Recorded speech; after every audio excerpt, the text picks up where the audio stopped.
Welcome to A Bit of Curiosity. I'm your host, Jeremy Howlett. I'm excited today to have Julian Carr on here. Julian and I have known each other for quite some time.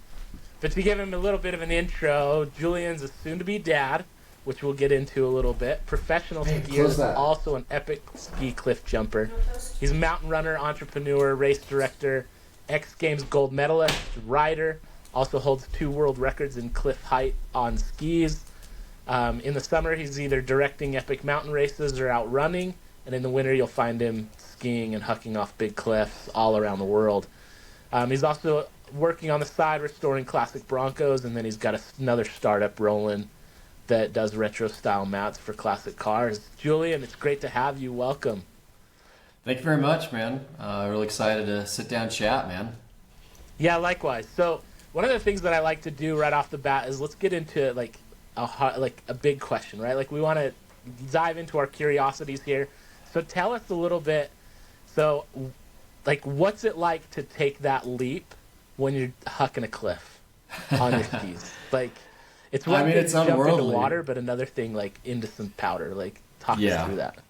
It's just unworldly, you know. I could go on and on and on, but you know, the process to get to the point of that kind of confidence and clarity is quite the journey mentally. But you know, just the pure physical awesomeness, and you know, seeing a visual that you know very, very, very human beings have ever seen.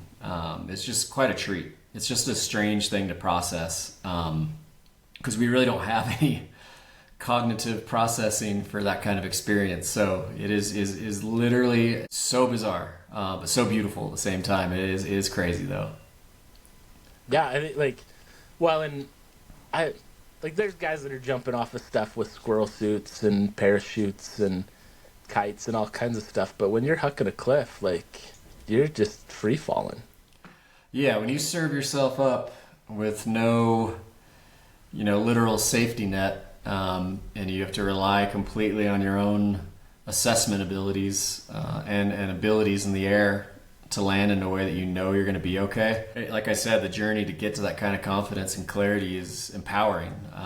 You know, it's almost like you know, Zen. It's a pretty crazy practice in mindfulness, but that's what it is. And you know, you're in nature. You're connecting with nature. You're slowing things down, and you're kind of tuning into your environment. So it's a very beautiful experience. It's definitely not what most people would assume is a adrenaline fueled, just send it mentality. It's a very slowed down, become, you know, mindful practice. And then once you ski away laughing, that's when the adrenaline comes. So it's definitely this really cool balance of the both. Does it ever feel like time just kind of pauses when you're in the air? Oh yeah, I'll have multiple streams of conversations going through my head, and it's a complete time warp because I'll have these fully thought out, you know, paragraphs worth of processing, many of them, and then after the experience happens, it's like all that rich experience, all these big conversations I had in my head were milliseconds of actual time. So it is definitely a time warp. It is unlike any other thing I do in life that gets you into that headspace.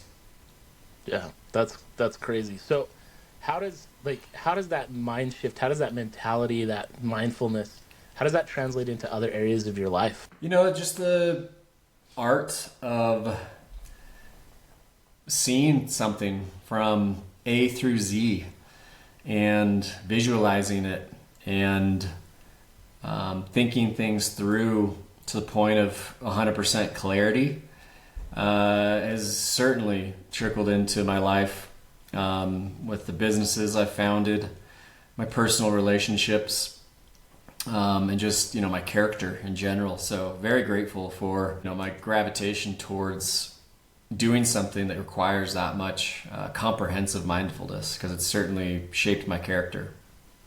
Yeah, that's awesome.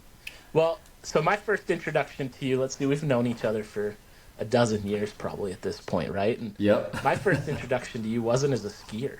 Like, I didn't know you as a skier. Like, you were a mountain runner that was building an apparel brand at the time, and then you were gonna shift. It was hats and shirts pretty much, right? And then you were kind of, okay, we're gonna take that brand and it's gonna become the sponsor brand of this race series. But I think, and we'll get into that too. But I think most people that know you or know of you probably know you as a big mountain skier, and probably more so as one that drops off big cliffs, right? You've been featured in multiple magazines, right? Like you've got an so your X Games gold medal, was it in cliff jumping or was it just in skiing, like in skiing generally? Well, what won me that X Games gold medal was doing this beautiful front flip off about a 70-foot cliff in the Wasatch backcountry. Okay. And it was the only year they did a photography category.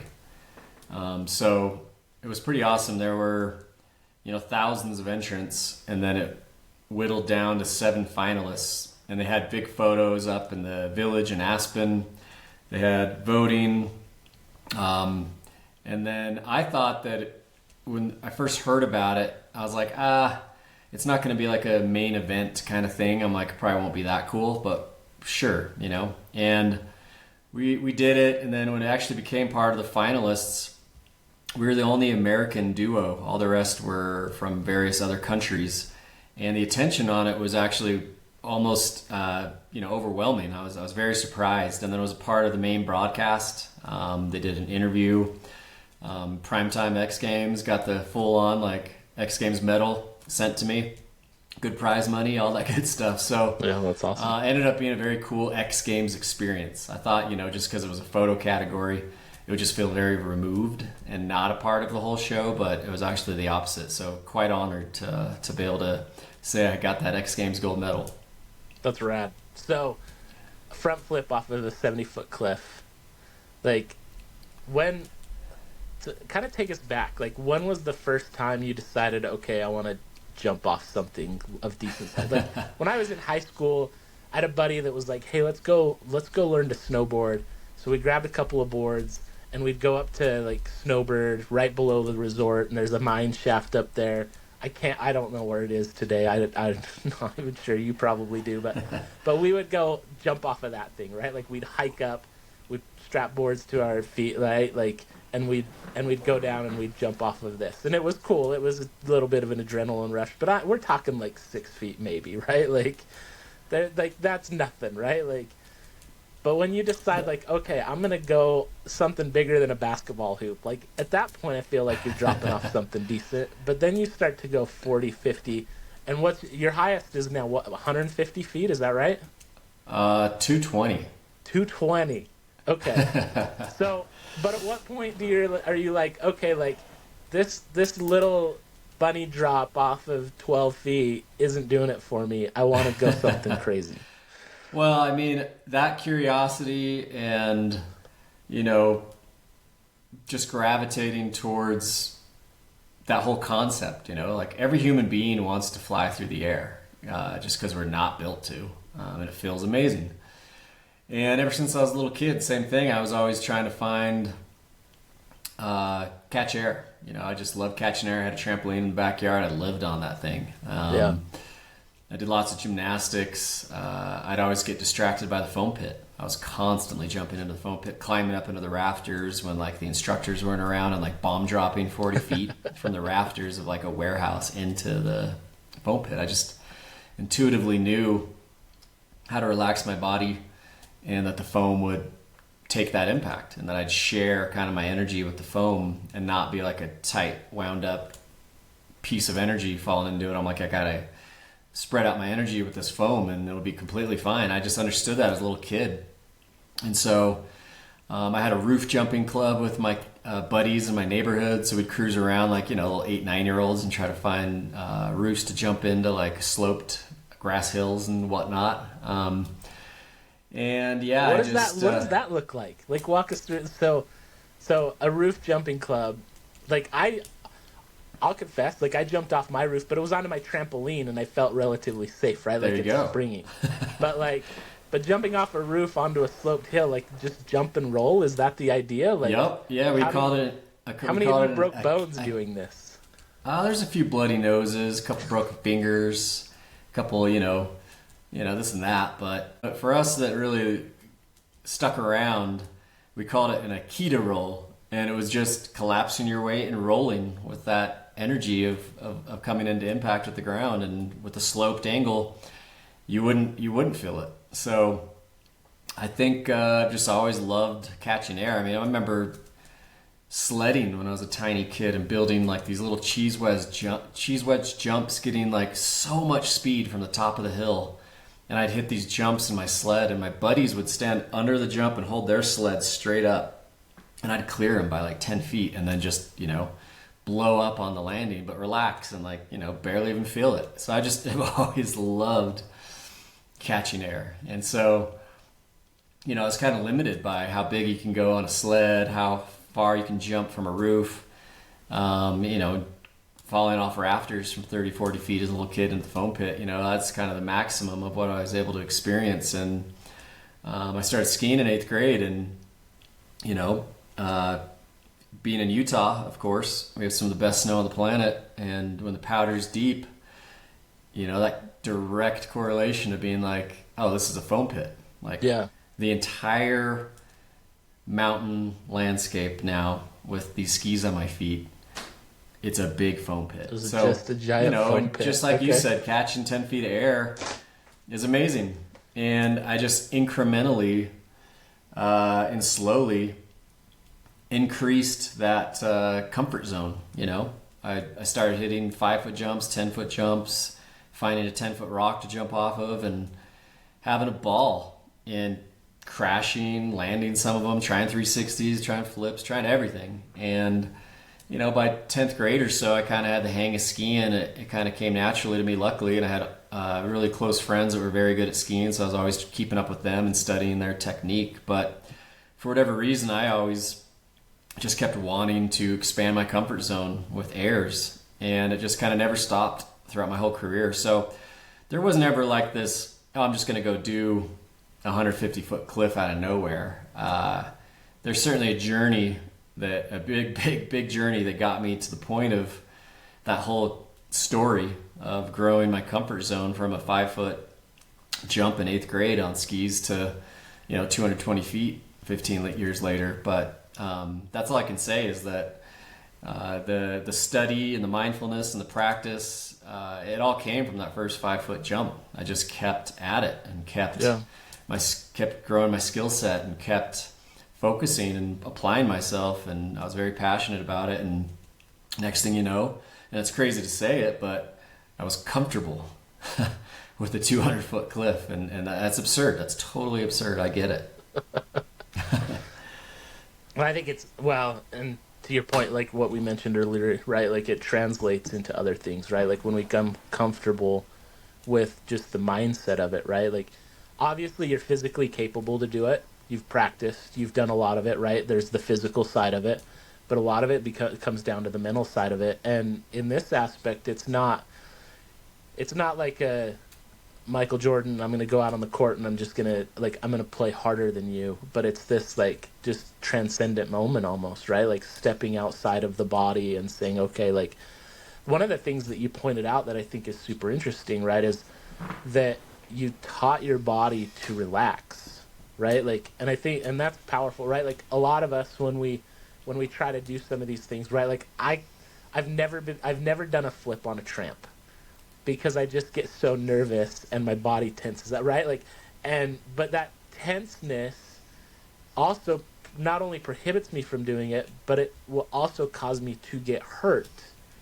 if I stay that tense, right? And so finding that way to just take the mind to relax the body becomes this transcendent experience, right? And I think like we can look at that, we can apply that to anything, whether it's business, whether it's parenthood, whether it's relationships with our significant others, right? Like any of that stuff, it requires us to kind of just let everything relax and just be present. And I think that's a powerful example. And as you go approach a 220-foot cliff, right? Like that it should, like for most of us, it's like, no thanks. Like, not me, right? Like, because that like 220 feet, that's a lot. Like, Yeah, it's definitely, you know, you get into that arena of significant bodily harm can happen at those kinds of heights and distances. So you have to really have that clarity. And it is interesting flying through the air and having to be critical to be supremely relaxed, like more relaxed than lounging on the couch watching your favorite TV show. You have to be more relaxed than that, like have to be. Your life depends on it. So it's very interesting to do something that intense and must critical relax, because if you do not, you can get hurt or worse, you know. yeah, and I assume conditions have to be ideal as well, right? Like, Oh yeah, step one is conditions and, you know, inspecting the landing. You know, I think I mentioned it to you before, but I've skied 4,000 or 5,000 days in my life, and I've been fortunate enough to hit cliffs over the height of 50 feet. You know, of those 4,000 days, maybe 200 or 300 of those days were those days that had the right conditions. So you're usually just shredding, enjoying skiing, enjoying the sport. And then when those days do happen where the conditions are just right, you really got to seize the opportunity. And that's what's so interesting about it too, the mental part of it, because, you know, you can, you always want to say next time, you know, you always want to, like, when something's scary, you just kind of want to pay attention to that fear and be like, next time, you know. But with big cliffs and the right conditions, like, those conditions maybe come around once a year, twice a year, or 0 times a year. So those days when it happens, what I learned was it's never not scary. You have to really process the fear and find a way to harness it and fuel your thinking, fuel your assessment, fuel your, you know, ability to go find the clarity. And if you kind of walk through that fear, process it, it transfers, it turns into confidence because you did face it. And usually, you know, if something's scary, and you should listen to fear because it's usually correct. But in regards to big cliffs, man, when you're up on top of a precipice in the wintertime, and, you know, it's not like diving boards or jumping off stuff into the water. You can always go find a static environment to jump into water, always. But you can't on skis and snow. So when it happens, it's like thrust upon you, and it's scary. It's super scary. So to really walk into that fear and process it and get to the other side is quite the mental journey. It's very, very cool. so how long? So when you've decided, okay, the conditions are perfect, like you've inspected the landing, and then you get up to the top. What does that look like? How long does that process take before you're like, okay, let's go? Like, because I think for most of us it would be like, okay, I'm not, nope, Yeah. wait, nope. Oh man, it's you know, there's this really cool cliff in the Wolverine Cirque that's, you know, backcountry in the Wasatch that's in between Little and Big Hollow Canyon. Yeah. And there's this amazing cliff back there. It's about 150 feet on average on any particular year. And this amazing skier that pioneered it back in the early 2000s, his name is Jamie Pierre, and it just blew my mind. I was like, that is so wild that he figured out how to do that.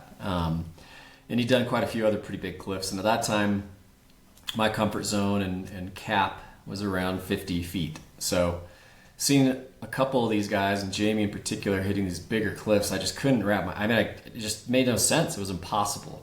And it was frightening. And I went up to that cliff he did in Wolverine Cirque in the summertime, and I found the takeoff. And I just like hung out there. And it was such a intense place to be. And I just wanted to be in that kind of an environment to process it. Because I'm like, well, the more I can spend time in this kind of environment, maybe it'll translate to the winter that I'll be more comfortable. But, you know, I just sat at the edge of the cliff for a couple hours and like looked at the landing, saw where the boulders were, the trees, and the orientation of how you take off when you step back 40 feet. It's edge of the world. So I was looking out at the horizon, making connections to where the sweet spot was in the landing to aim on the horizon. And just things like that came to me, and it was so intense, still so scary. But, I ended up being able to hit that cliff about 3 or 4 winters later. And so that one obviously was a 4-year journey. But there's been plenty of other big cliffs that I've hit where I've been able to assess and execute within the span of 2 or 3 hours. So it's a very, very intense 2 to 3 hours, because there was one in Whistler I did that was about 190 feet, and I'd been looking at it across the valley for about a month when I was up there, and it was always just a fantasy. A lot of these cliffs are always just fantasies that I visualize and daydream about. Yeah. And then suddenly the conditions come in, and 60-inch storm happens, and we get early ups because we're filming a movie project, and there I am on top of a 180-foot cliff I've been staring at from across the way, but I've never actually stood on it. I've never actually assessed it. So it was terrifying, though. Being on the edge of the cliff, it was so scary. Everything in me wanted to get out of there. And, I do my routine, my protocol. I was like, you didn't come up here to see if this was going to be scary or not. It's going to be scary. You came up here to look at the takeoff logistics and look at the landing from up here. And the first step is is this possible? You'll go down to the landing and probe, but first things first, is this even possible? And you need to make that assessment. So I'm up there super scared, and I'm breathing through it. And I finally, really critically look at it. And I was almost part of me was man, I really hope it's not doable because I'm so scared. And then after staring at it for 10 minutes and really making sense of it, I'm like, oh man, this is possible. This is possible. So I'm like, okay, go check the landing. And so I ski down, check the landing. Man, it is unbelievably perfect. Good to go. So obviously all that 100% fear that I had after assessing and seeing, okay, it's possible, and then going down the landing and probing, that fear turned into 80% fear. And then, was it ever back. You get down, because you talk about at the top, right? You're oh shoot, now I'm gonna have to do this, right? Because it looks great. Then when you get to the bottom and you probe through it and you check it, what did that feeling come back? You're oh shoot, now I got to do it. Or was it okay, this, because it sounds like it's shifting from this, I really don't want to do this to okay, this is going to happen. And well, it's never, I don't want to do it. I always want to. It's just always so scary. Yeah. And, that's what stands in front of you. I think there's the things that we desire, right? Okay, I want to do this, but when we get right there, it's I want to do it, but I want an excuse not to, right? To some degree, right? Absolutely. Because I don't want to push myself. I don't want to push myself that far. No, after probing, it's you start to see a glimpse of that confidence, and that's nice. That's a nice feeling, but you're far from, the clarity. So you go back up, and it took me about 4 hours of being on the takeoff and visualizing, and finally got to that point where calm mind, calm body, absolute clarity, full body visualization, 100% clarity on how to do it, how to proceed, and then execute. But everything in me, when you first get up there, there's been hundreds of cliffs where it's just no way, man, this is way too scary. I'm out of here. But then you're well, just go through the protocol and see what happens. And obviously there's been hundreds of cliffs that were scary for a good reason, because there was something about the takeoff that didn't work to get your trajectory right, or there's some rocks, or there's one tree in the landing, or something makes it so that, okay, I can't do this. And then you do walk away. Yeah. But you just keep thinking through it until you're no, I can absolutely do this. And it's a very, very 4-year or 4-hour experience, I think that's a powerful thing too for a lot of us, right? There are limitations outside of our control that make things not worth the risk, right? A couple of years ago, I read the book by Stephen Kotler, The Rise of Superman. Yeah. Does that feel like your life sometimes?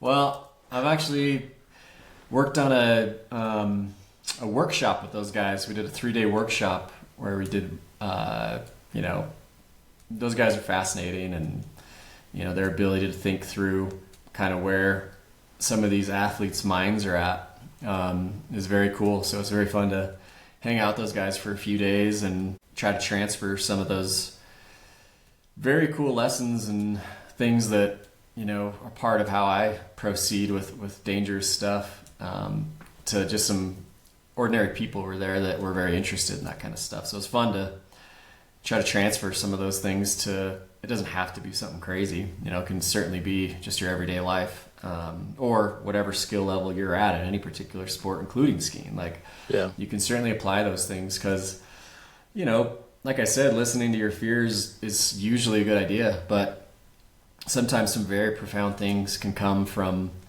just trying to understand what you're scared about, you know? Right. And if you can untangle that very complex feeling and emotion, you can have some pretty amazing breakthroughs in your life, personally and physically.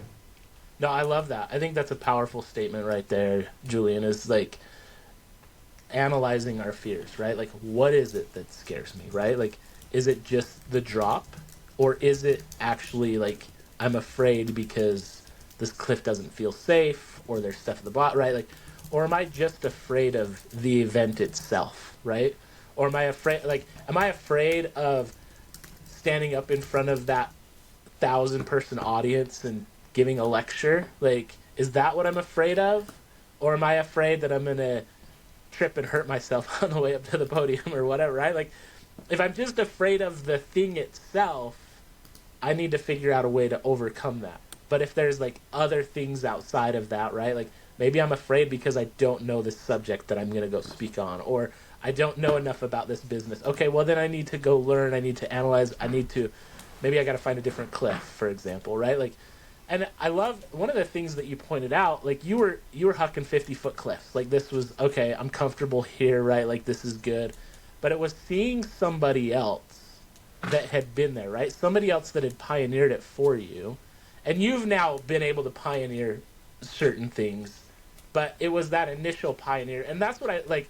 That's one of the things that I love that Kotler points out, is he talks about, like, the more we see people doing these things, right? Like the rise of Red Bull, the rise of X Games, right? Like, these things are causing us to push our limits because we're seeing other people push their limits, right? Like, and Absolutely. That was part of it. I was like, we're both human beings, and if he can do it, I can do it. That was literally the narrative I had in my head. I was like, if that other human being with the same physical compensation as me can do it, I can do it. I just have to figure it out. Yeah, and I think sometimes we need to take the intellectual side out of it, or the logical side out of it to some degree, right? Like, and because like when I started Ultra 15 years ago, like we were 3 dumb 20-somethings that were like, okay, we can go take on Nike, Saucony, Adidas, Brooks, right? Like, we didn't believe any different, right? Like, we didn't accept the idea that, no, you can't go up against the biggest shoe behemoths, right? And now Ultra's grown to the point where it's a global brand. It's going to do $200 million this year. It's owned by VF Corp, right? Like, we did that. Plus, the industry has brought down heel heights. It's changed the view of how it approaches the shape of footwear. Like, all of these things have changed across the industry because 3 dumb 20-somethings decided we're going to go and start a shoe company, right? Like, and so sometimes you got to take the intellectual out of it, right? Like, because at the top of a cliff, right? Like, all logic says you shouldn't do this. Yeah, no, it's powerful stuff when you believe in your own path. I mean, that's part of my journey as a professional skier, is hearing so much rejection, is like, you know, trying to solicit companies to work with you and hearing so many no's. But having that resolve in yourself to be like, well, they're making a bad decision. And so not letting other people define your potential is also a huge thing that I'm sure you encountered so much, you know, I don't think rejection's the right word, but you guys certainly had to blaze your own path with lots of barriers. But just to We had lots of believe and to retailers have, tell us it was a dumb idea. exactly. But to have that resolve and be like, no, I'll show you, Yeah. is an interesting personality trait. Because I think the majority of people, when they start hearing no's from, personality of that industry, gatekeepers of those industries, people that have that kind of, I don't know what the right word is, but power, people that hold the kind of the gatekeepers. But when people in that industry that you're chasing are telling you flat out, you don't got it, kid, or this shoe design is ridiculous, it's never going to work. When you hear that stuff, to have resolve to push through not just one or two of them, but hundreds of barriers like that is a pretty interesting thing. So that's certainly part of the journey on the cliffs, is like there's thousands of things to be scared about, and just to focus on the illuminated path of how to have success. There's obviously thousands of ways you could do it and get hurt, or thousands of ways to start a company and fail. But if you can just focus on that illuminated path of success and be aware of how you could fail, but to keep focusing on the successful path and have that resolve is pretty empowering. I think it's funny because I think when I first started the Cirque Series mountain races, we, our first shoe sponsor was you guys, and we had an Ultra arch, and it was so cool because I heard so many people in the run industry that were like, hey, your races are too short, it's never going to work. So obviously to hit someone up like you, they're like, this looks cool, I see what you're trying to do, I'm going to support it. So it was very cool. You're one of the very small number of people of the hundreds of other companies and high-level athletes that were like, this is never going to work. But I was like, well, I think it's going to.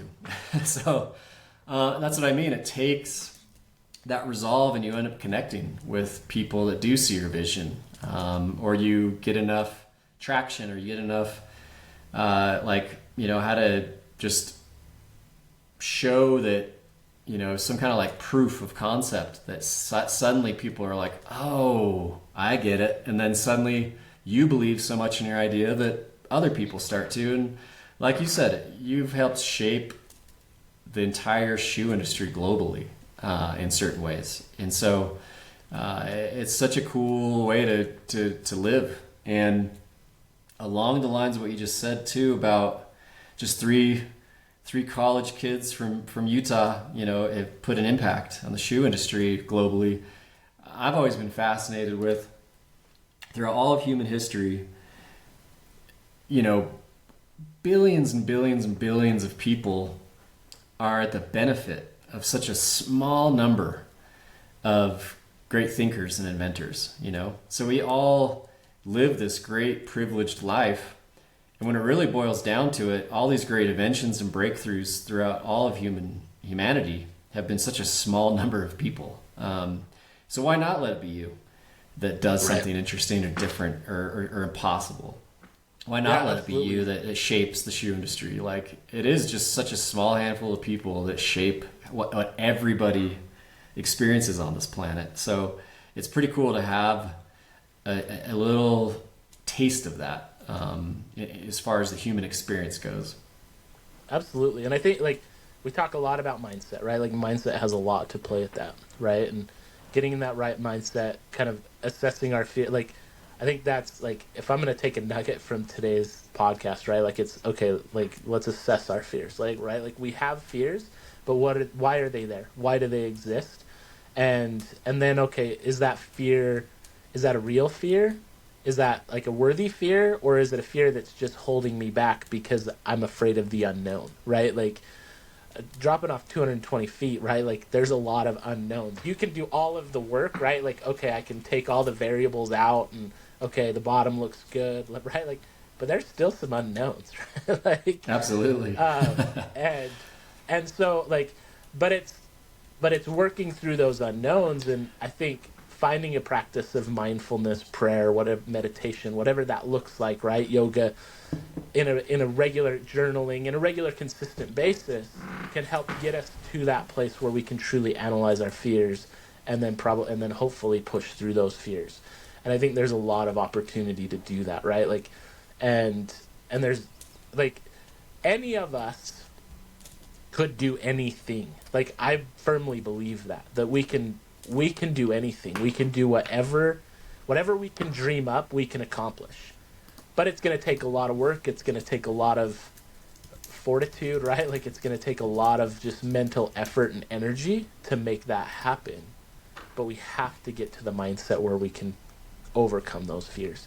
So, speaking of fears or analyzing that, you're going to be a dad soon. You're going to have your first child here. Boy coming here in October, right? Yep. So it always changes when you hold him in your hands for the first time. Like, your world changes. I bet. But you're in this point. Like, I've got 4. I've gone through that experience a few times. But you're not there yet. But you're getting closer.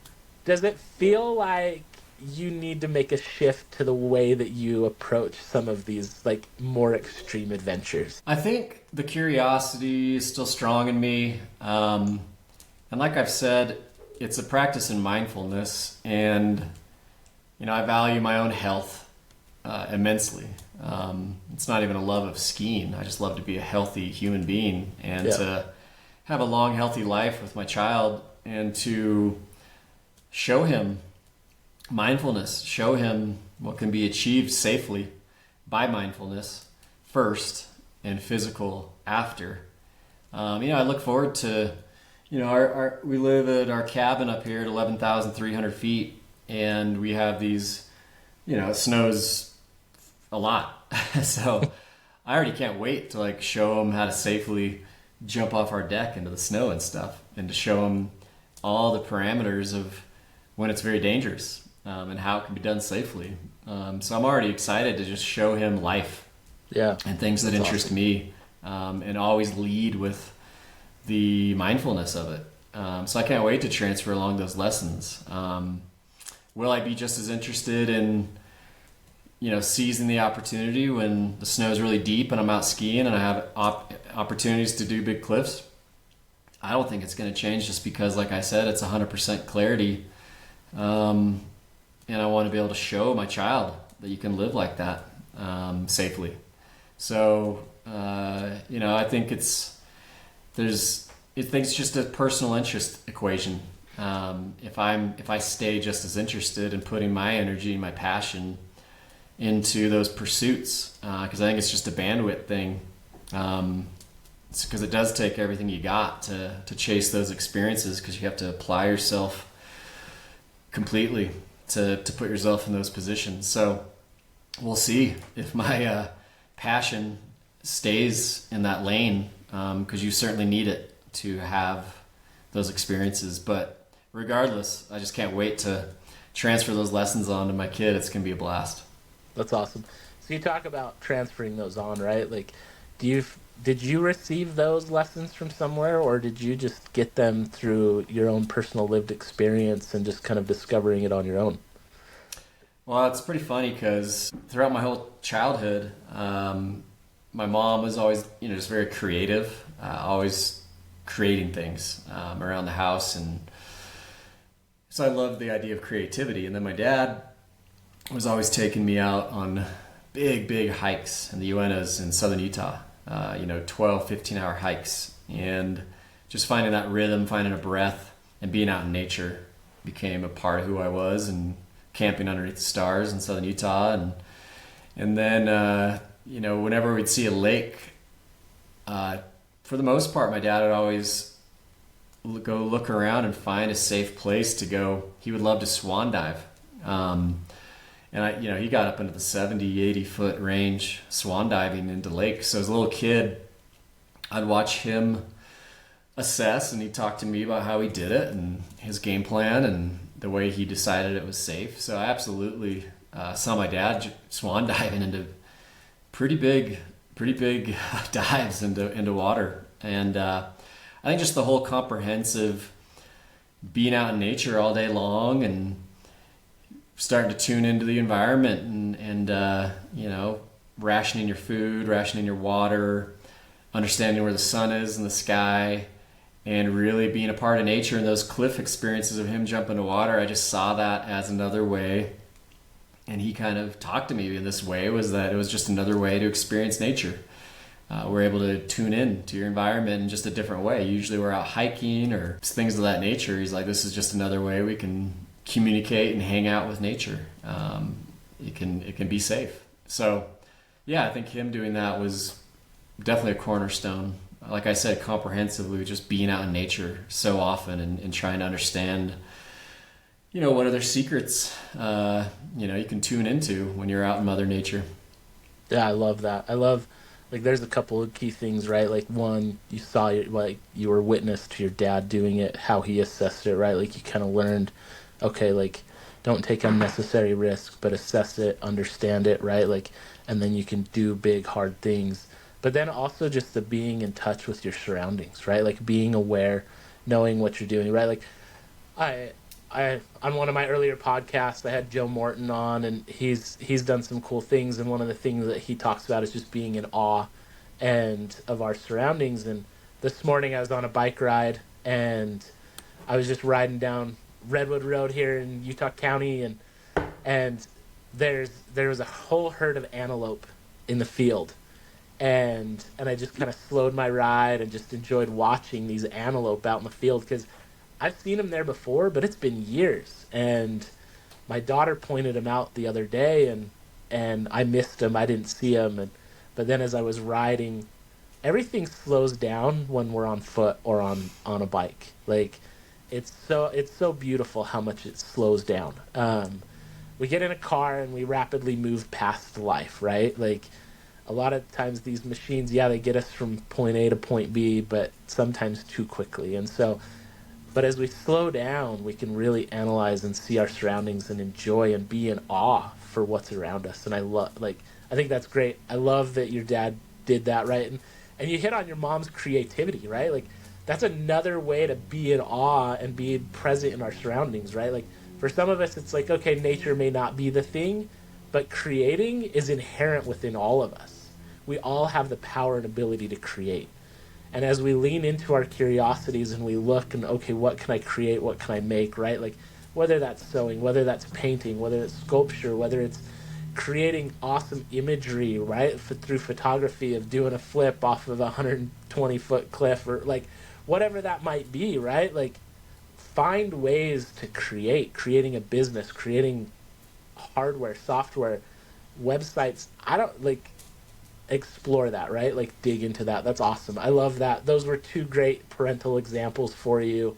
That obviously shows and reflects in how you live and how you approach life. And I'm excited to see how you pass that on to your son. You mentioned the Cirque series a little bit. I loved being a part of it. I've done a couple of those races.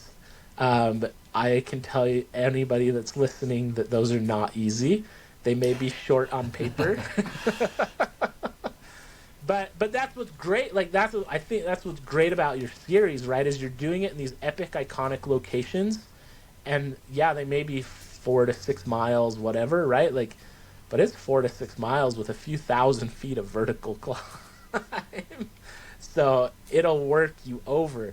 And you just got back from Grand Tarkey, right? Like, that was this last weekend, correct? Correct. Yeah, we're 5 races in our 6th race season, so we're getting to the tail end here. We got one more race next weekend at A-Base in Colorado. That's awesome. So, like, going from athlete to now, like, managing the logistics. Like, you've been doing this for a decade now, right? Like, I think you started the series 10 years ago.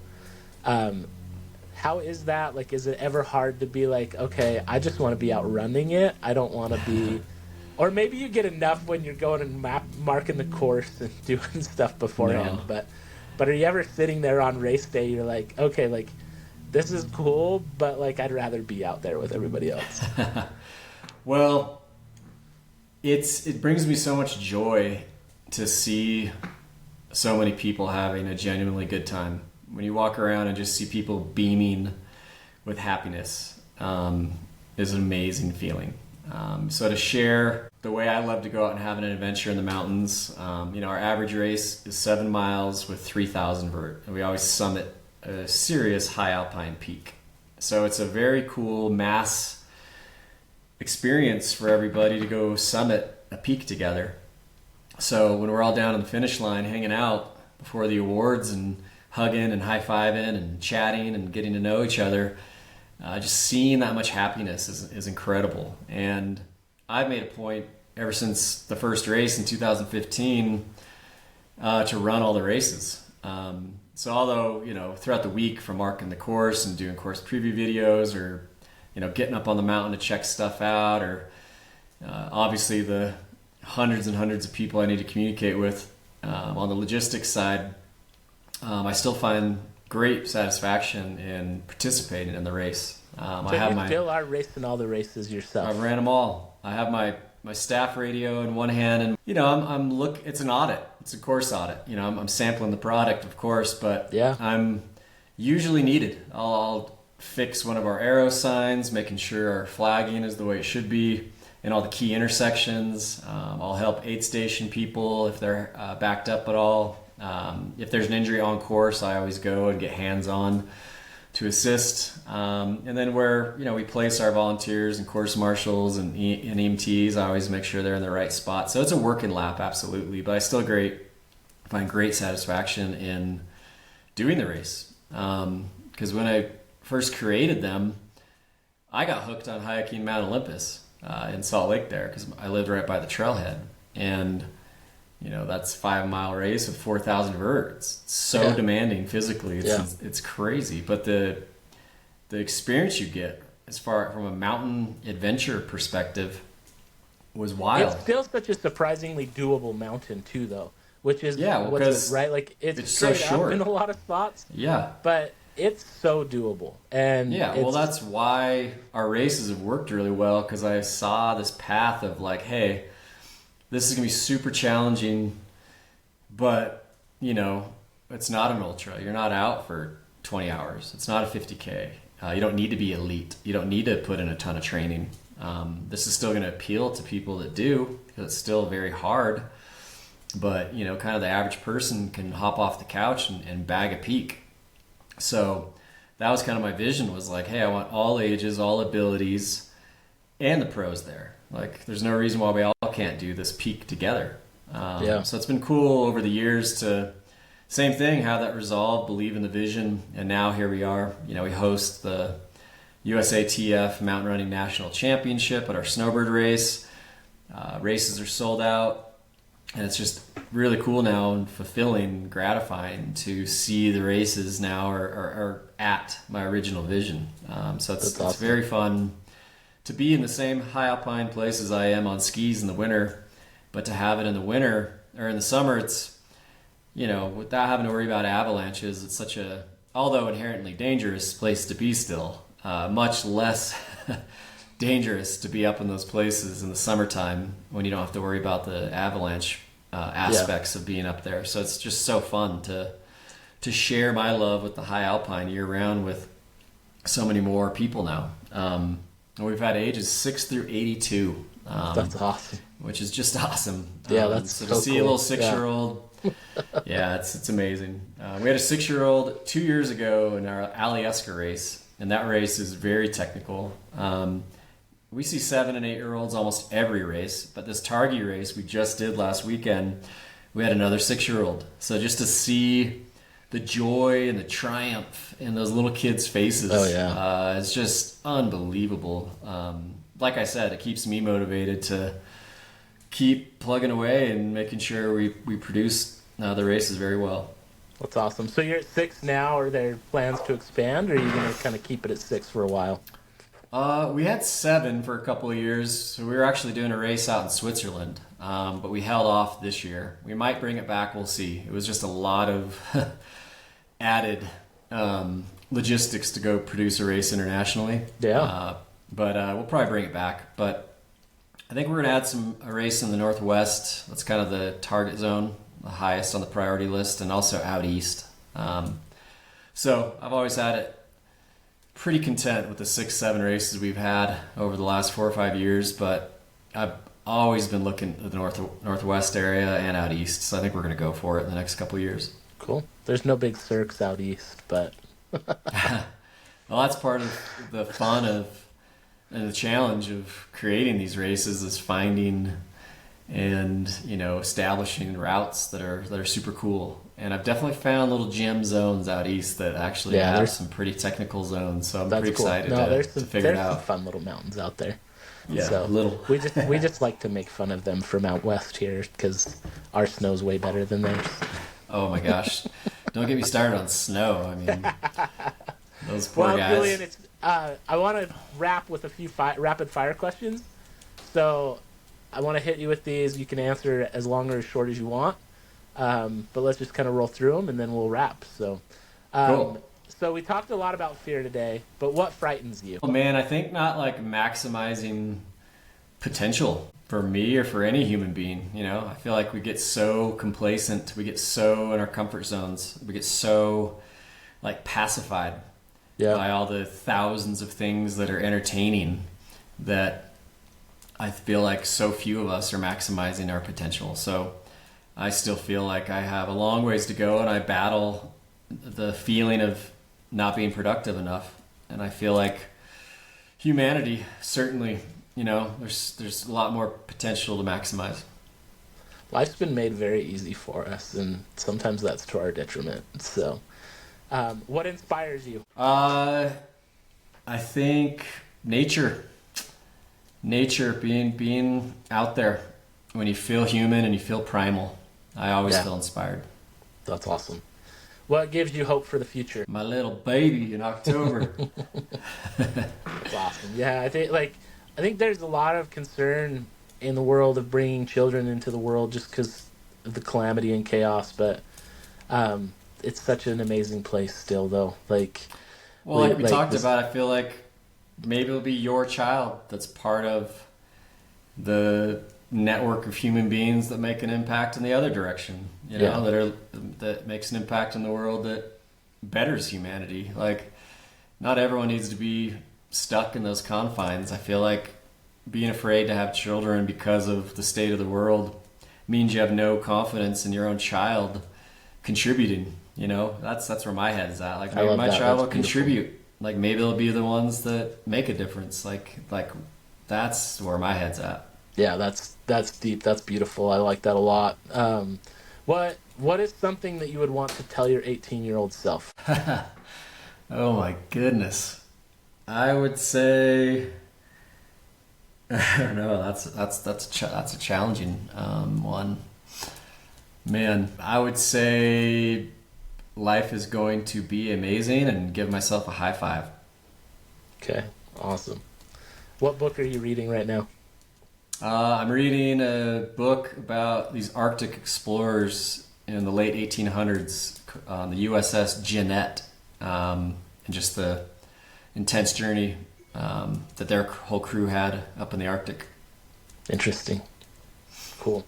What book have you read in the past 12 to 18 months that you would highly recommend to others? Man, I've read some good ones lately, but I've read this pretty interesting book. I can't remember the name of it, but it was about a small child about 4 years old that was abducted by kidnappers trying to get money from the parents, and it didn't work out, so they left this 4-year-old out in the jungle somewhere like the Philippines, way out there, and she became friends with this big monkey colony, and she lived with them until she was like 12 or 13 years old, and then finally figured out a way to get out of there. And then the rest of her life was pretty fascinating too, but just the way she talks about becoming part of this monkey colony for, from 4 to 12 years old. So like a real life Jungle Book, huh? Wow. Yeah, it's a pretty wild read. Yep. I can't remember the name of it, but I'm sure if you Google those it's a pretty cool book. That's crazy. Yeah. What's your favorite place you've traveled in the past and why? Oh man, I'm so fortunate throughout Cirque Series and my ski career and just personal cruising around. I think that my favorite one's probably, I'll just say the next one. I love traveling. I love exploring. I love seeing culture.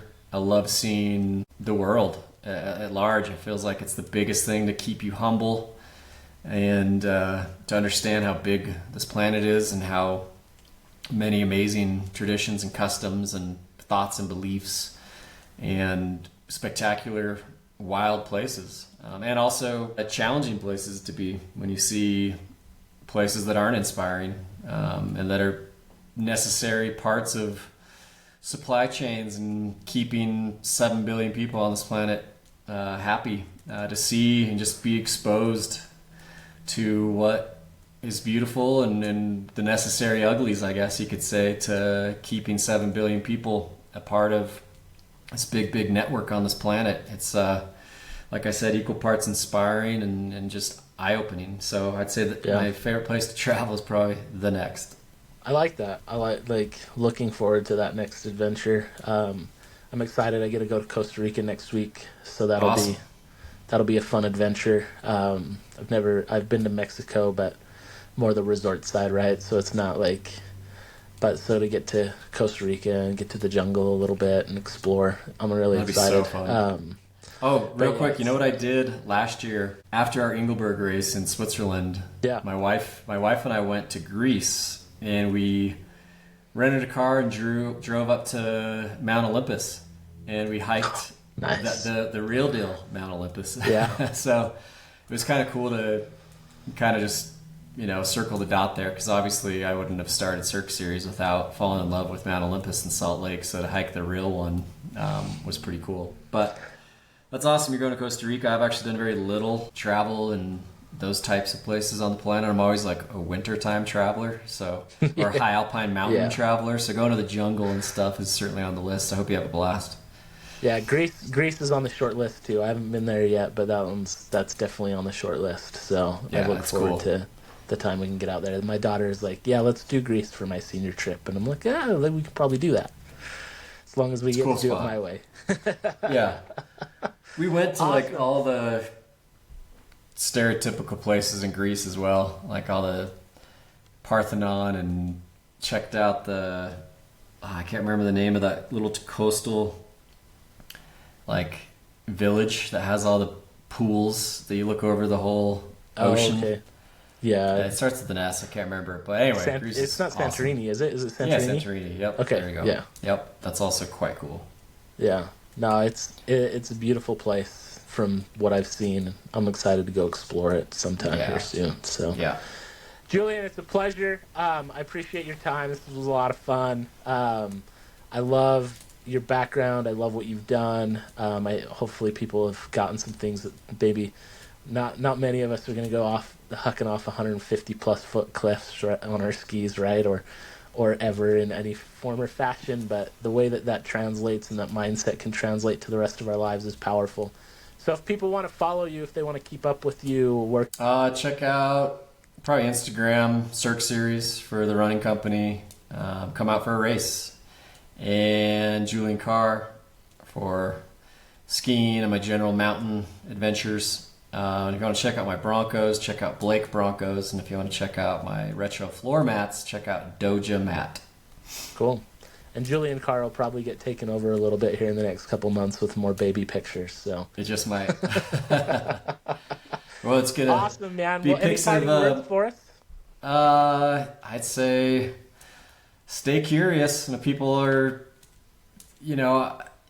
always asking how to get that, how to go pursue your ideas. And it's like, you got to just start. You got to dip your toe. You got to find your footing. And the best way to do that is just to begin. I think we all get into this, like, I got to wait until this or that, or, until things are just right, or I know exactly. It's just like, just get started, and you'll be pleasantly surprised by how much you learn, and you move forward, or you learn that maybe that's not the best idea and you stop or shift or whatever. So I'd say just start dipping your toe. That's my advice. Dip your toe.